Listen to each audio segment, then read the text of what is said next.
আমি আমার ওই দিনও সেদিন কয়েকজন ইদানিং তো একটু বেশি বলতেছে, সাবধানে থাইকেন, সতর্ক থাইকেন, আর একটু হুঁশগুস করে কথা কইয়েন, সব ঠিক আছে। আমি বলছি না, কোনো অসুবিধা নেই। গুলি করবে এই তো, গুম করে ফেলবে এই তো, হত্যা করে ফেলবে এই তো, খুন করে ফেলবে এই তো, যে যাই করুক, যে যাই করুক, শেষ পর্যন্ত আমাকে আমার রবের কাছেই ফেরত পাঠাবে, আর আমার রব ইনসাফ করবে, আমার মালিক তো ইনসাফ করবে। তো আমি তো আমার মালিকের ইনসাফ চাই, আমি ওনার কাছে না ঠকলেই তো হইলো। কথা বলে না, আমি আখিরাতে না ঠকলেই তো হইলো। এই তোমরা যারা যুবক বাবা, এখন তোমরা ভালো আছো, যারা সুস্থ আছো, খোদার কসম আল্লাহর দয়ায় সুস্থ আছো, কোন দলের কৃপায় না, কোন নেতার অনুগ্রহে না। সে যে দলের নেতাই হোক, কোন নেতা তোকে ভালো রাখে না রে আব্বা, ভাত মাছ চাল ডাল তোকে ভালো রাখে না রে বাবা। ভাত খাইলে বেশি মোটা হয় না, অভাবী অভুক্ত কত মানুষ আছে স্বাস্থ্যবান, আবার হাজার কোটি টাকার মালিক এ তো হুকেন না।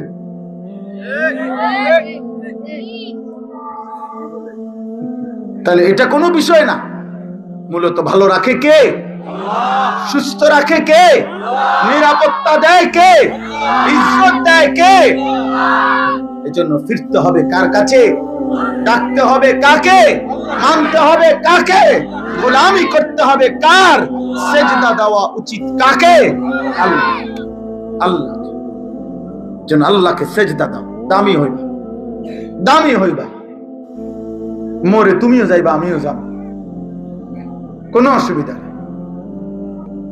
আমি আমার আল্লাহ, আমার শায়েখ আল্লামা মুফতি মুশতাকুন নবী কাসিমি হুজুর আমার বহুদিন বলছে এই কথা, আমার এই কথা খুব কলিজার থাকে।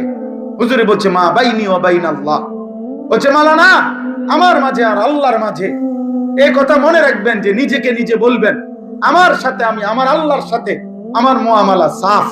আমার আল্লাহ জিজ্ঞাসা করলে আমি মিথ্যা বলবো না, আমি মিথ্যা বলি নাই, আমি অন্যায় করি নাই, আমি দুর্নীতি করি নাই, আমি হারাম করি নাই, আমি নাফরমানি করি নাই। আল্লাহ আমি আপনার গোলামি করতে চেয়েছি, আপনার কথা বলতে চেয়েছি। হুজুর বলেন এটা যদি নিজে আল্লাহর সাথে সাফ রাখতে পারেন মুআমালা, তাইলে গোটা পৃথিবী কে কি বলে আর কে কি করে, মূল্যায়ন করে না অবমূল্যায়ন করে, ইজ্জত করে না অপমান করে, গালি দেয় নাকি ফুল দেয়, কিচ্ছু চাইবেন না, আসমানওয়ালার সাথে সম্পর্ক ঠিক করেন, রবের সাথে মুআমালা ক্লিয়ার করেন। দুনিয়া তো আপনার স্লোগান দিয়া বাহাবা দিল, আসমানওয়ালা বলল আমি সব জানি, তখন কথা বলে না, তখন কি হবে আব্বা? তখন কি হবে? হ্যাঁ পোস্টারে তো কইছে ফুলের মতো পবিত্র, ঠিক আছে, তো স্লোগানে তো কইছে, স্লোগানে তো কইছে, হ্যাঁ সবই তো ঠিক আছে, জনগণের বাহবা তো মিলছে, কিন্তু আসমানওয়ালা ফিরতে হবে কার কাছে বলেন? আল্লাহ, আখিরাত আল্লাহর কাছে, আল্লাহর কাছে। চলেন ভাই, অতএব আমি আপনাদের কাছে এতটুকু বললাম, যে আয়াতগুলো পড়ছি এই আয়াতগুলো একটা সংক্ষেপ এবার তর্জমা বলি। একটা সংক্ষেপ তর্জমা বলার আগে একটা ছোট্ট কথা বললে সবটা অর্থ বুঝতে সুবিধা হবে।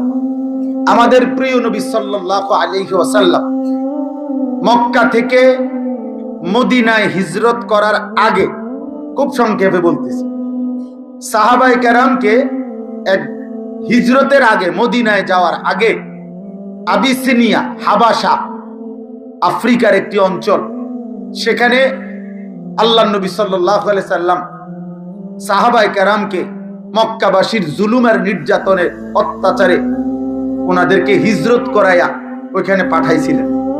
বলছিলেন নিজেদের ঈমান, জান, মাল, ইজ্জত বাঁচাবার জন্য। তো ওই জায়গাটার নাম হলো আবিসিনিয়া, হাবাসা। তো ওইখানে যখন সর্বোচ্চ দুইবারে সর্বোচ্চ 72 জন থেকে 74 জনের মতো সাহাবী সেখানে গেছিলেন। তো এই 72 জন এবং 74 জন সাহাবীরা প্রতিনিয়ত ওই হাবাসা ওরা খ্রিস্টান ছিল, ওদের বাদশাহ নাজ্জাশী সেও খ্রিস্টানই ছিল। তাদের কাছে আল্লাহর কালেমার দাওয়াত দিছে, কোরআন পড়ে শুনাইছে, এবং ওই বাদশাহ নাজ্জাশী এবং তার দরবারের গুরুত্বপূর্ণ কিছু ব্যক্তি কালেমা পড়ছে। সুবহানাল্লাহ। এই হাবাশার আবিসিনিয়ার কিছু লোক, এর মধ্যে রাসূলুল্লাহ সাল্লাল্লাহু আলাইহি সাল্লাম মক্কা থেকে মদিনায় হিজরত করে গেছে।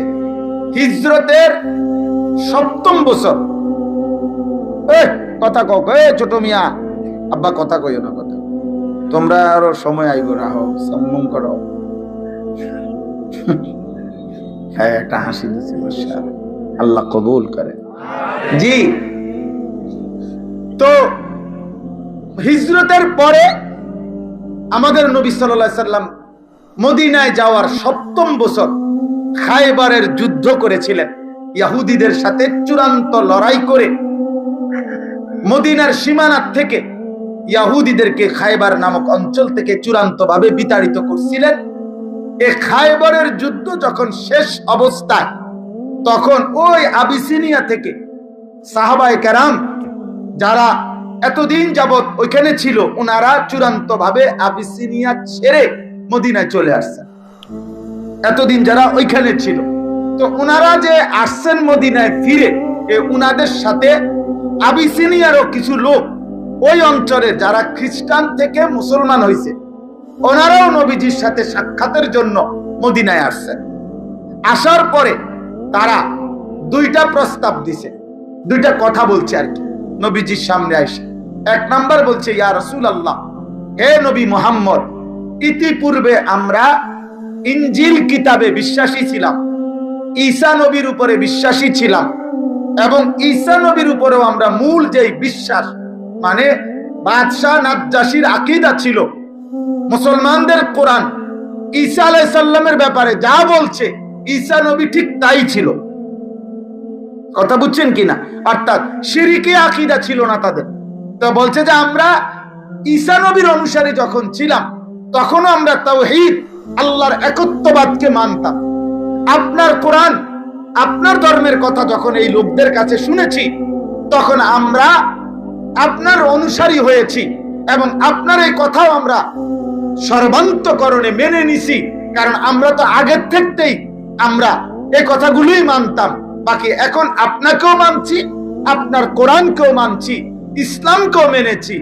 এইবার আপনার কাছে আমাদের এখানে আইসা আমরা আমাদের ঈমানের নবায়নও করলাম, তাওহীদের নবায়নও করলাম, আপনাকে মানার অকুণ্ঠ স্বীকৃতিও দিলাম। সাথে এবার আপনি যদি আমাদেরকে সুযোগ দেন, তাহলে আমরা আপনার মদিনার এই ইসলাম প্রতিষ্ঠার কাজে আমরা কিছু সহযোগিতা, আর্থিক সাহায্যও করতে চাই। তো আল্লাহ তাআলা তাদের এই আর্থিক সাহায্য, তাদের পূর্ব থেকেই তাদের আগের ধর্মের পূর্ণ বিশ্বাস, আমাদের নবীরও পূর্ণ গ্রহণ, এই কথা একসাথ করে আল্লাহ এই আয়াতগুলোতে তাদের প্রশংসা করে আল্লাহ বলছেন, আমি আল্লাহ ওয়াদা দিলাম এমন ঈমানদার যারা আগেও তাওহীদ মানছে, আগের ধর্মের মধ্যে থাইকা এখন আমার নবীকেও গ্রহণ করছে, কোরআনকেও গ্রহণ করছে, আমি তাদেরকে প্রত্যেক আমলের বদলায় দ্বিগুণ দ্বিগুণ নেকি দিতে থাকবো। নেকি দেব আমি, আল্লাহ তাদেরকে নেকি দেব। এই কথাটা আল্লাহ তাআলা বলছেন। এইখানে দেখেন